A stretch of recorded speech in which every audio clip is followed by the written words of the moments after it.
Jean-Marie Guénois, bonsoir. Vous êtes Bonsoir. rédacteur en chef chargé des religions au Figaro. Voilà, vos articles se retrouvent aujourd'hui à la une du journal, qui revient donc sur le traditionnel appel du pape le jour de Noël, appel Urbi et Orbi, comme on dit. Alors le pape, dans son message, est revenu sur les guerres et il est aussi revenu sur la question des migrants.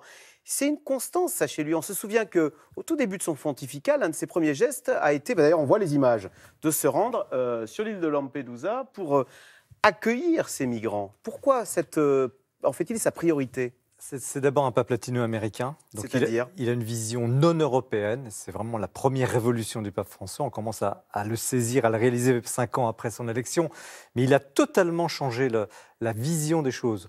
Autrefois, on regardait, si vous voulez, l'Église catholique depuis Rome, donc une vision très européenne. Lui, il la regarde depuis le sud de l'Argentine. Donc il voit le monde autrement. Et pour lui, un continent pauvre, au fond, et nous on avait la vision des pays riches, il a la vision des pays pauvres. Et il regarde tous ces mouvements de migration comme étant une des grandes questions du siècle, et il alerte en permanence l'opinion occidentale qui ne veut pas entendre ce message, pour d'autres raisons. Il alerte en permanence ses opinions pour dire « Attention, ne soyons pas indifférents à tous ces mouvements de population », lui-même étant issu petit-fils de migrants. Ses grands-parents ont quitté l'Italie. C'est son histoire. C'est son histoire. Mais c'est l'ADN aussi de la religion catholique, non? De la religion chrétienne, l'accueil de l'autre, non? Certes, mais effectivement, il y a un problème avec l'islam sur ce terrain-là, parce que les opinions occidentales, françaises notamment, mais c'est vrai aussi en Allemagne, et donc les catholiques de ces pays-là, ont beaucoup de mal à entendre ce message, le message du pape François, considérant qu'il ne tient pas assez compte de la question de l'islam, notamment après les attentats. Donc c'est une bataille permanente. François redit son message. J'étais récemment en voyage avec lui. Parce que nous, vous voulez dire, on voit l'accueil des migrants comme l'arrivée de l'islam, et au fond, on a presque l'impression qu'on attaque la religion chrétienne, c'est ça? C'est pas ça, c'est que les gens voudraient faire la distinction entre le migrant, et là tout le monde est d'accord, il faut accueillir la personne qui est dans la difficulté, il n'y a pas de discussion là-dessus, ça c'est le fondamental du message chrétien. Et puis, il y a aussi le problème de société. Et beaucoup de gens, de catholiques notamment, voient finalement l'Église catholique perdre du terrain en France, mais dans les pays occidentaux, et se disent, mais qu'est-ce qui se passe? Donc, est-ce qu'il ne faudrait pas plutôt défendre, renforcer le message, disons, chrétien-catholique, plutôt que de tendre la main aux immigrés? C'est en cela que le pape François est mal compris. Beaucoup pensent que certains même disent c'est le pape des musulmans, parce qu'il tend la main aux musulmans. Mais lui, il a une vision globale des problèmes. Et ça, nous avons du mal à y entrer. Il a une vision internationale. Et il a aussi ses raisons. Il voit bien que si on ne gère pas ces questions-là, tôt ou tard, et il l'a déjà dit, la fameuse guerre mondiale en petits morceaux, tôt ou tard, il y aura des problèmes. Donc il voudrait anticiper toutes ces questions-là en travaillant les opinions occidentales pour leur dire « Regardez en face ces problèmes, ne rejetez pas en bloc ces questions-là, ne soyez pas indifférents », c'est son mot-clé. C'était le mot qu'il avait prononcé à Lampedusa, vous avez tout à l'heure montré les images, la mondialisation de l'indifférence. Alors, je vous propose, on va écouter Jean-Marie Guénois, même si vous en avez parlé, on va écouter des réactions justement de catholiques recueillies hier à leur place Saint-Pierre de Rome après le message du pape. Mais d'abord, quelques mots du pape justement sur l'accueil des migrants. On écoute. Nous voyons Jésus sur le visage des enfants obligés de quitter leur pays pour voyager seuls dans des conditions inhumaines. Je pense qu'il est dans son rôle quand il parle d'accueillir tout le monde, d'aimer tout le monde, quel qu'il soit, où qu'il soit. Je pense qu'il faut les accepter aussi, les migrants, mais il faut peut-être faire un certain tri, je suppose. Au moins sur les questions internationales, sur les appels à la paix et à l'accueil des migrants, plutôt d'accord. Alors, vous le disiez, ce message parfois peut-être mal compris par certains catholiques. Est-ce que ce message d'ouverture, d'accueil, etc., est en interne? Parce qu'on sait qu'au Vatican, il y a une certaine crispation aussi. Alors, je ne sais pas si elle porte précisément sur ce point de l'accueil des migrants, mais le pape a ses ennemis. Écoutez, jeudi dernier, il a quand même dénoncé le petit cercle, les complotistes et ceux qui trahissent la confiance. Il y a une vraie crise de gouvernement actuellement au Vatican, c'est clair. 5 ans après l'élection du pape François, il porte des réformes internes qui passent très mal. Il veut simplifier les procédures, il veut en quelque sorte inverser la pyramide. L'Église, jusque-là, c'était des fidèles, des évêques, des prêtres, et au-dessus le pape. Lui, il inverse la pyramide, et il voudrait que le peuple soit le premier servi. En un mot, c'est ça. Évidemment, ça passe très mal.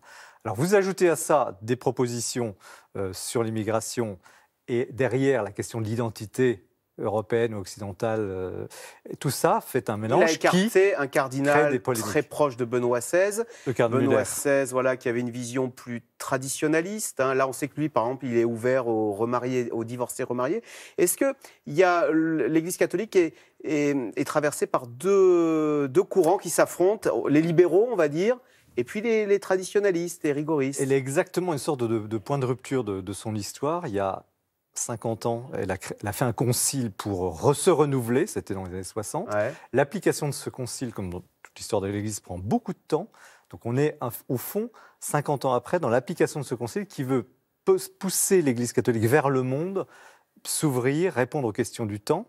Et d'autres voudraient, au contraire, qu'elle se renforce dans son identité. Ce n'est pas seulement les questions traditionnelles ou modernistes, c'est une question vraiment de vision globale d'un corps social qui s'appelle l'Église catholique, qui est mondiale. Et comment se porte-t-elle, cette Église catholique? Alors, à la fois en France, c'est une question longue, et dans le monde. On sait que dans le monde, on parle beaucoup de la poussée de l'islam, de la poussée des chrétiens évangélistes, en Afrique notamment. En Amérique latine. Oui, en Amérique latine. Donc, en un mot, l'Église de France va mal.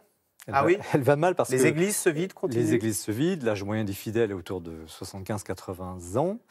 Les vocations de prêtres, de jeunes prêtres, sont de plus en plus rares. Il y a quand même une centaine d'ordinations de prêtres par an, c'est pas si mal. L'Église catholique qui subsiste est très dynamique, très spirituelle. C'est à l'échelle du monde une église extrêmement intéressante. C'est un laboratoire, l'Église de France. Mais les chiffres, objectivement, sont mauvais.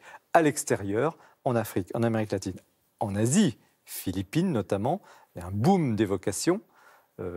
Hommes, femmes, beaucoup de jeunes veulent entrer, veulent être prêtres, veulent devenir religieux. Donc l'Église se porte bien. Alors il y a effectivement en Afrique une lutte sur le terrain avec l'islam, mais aussi, c'est nouveau, avec les chrétiens évangéliques. Il y a une concurrence, on peut dire. Évidemment, il y a une concurrence parce que, notamment en Amérique latine, et d'ailleurs ça, le pape François est très très informé sur le sujet. On sera dans moins d'un mois au Chili et au Pérou. C'est un des enjeux de ce voyage.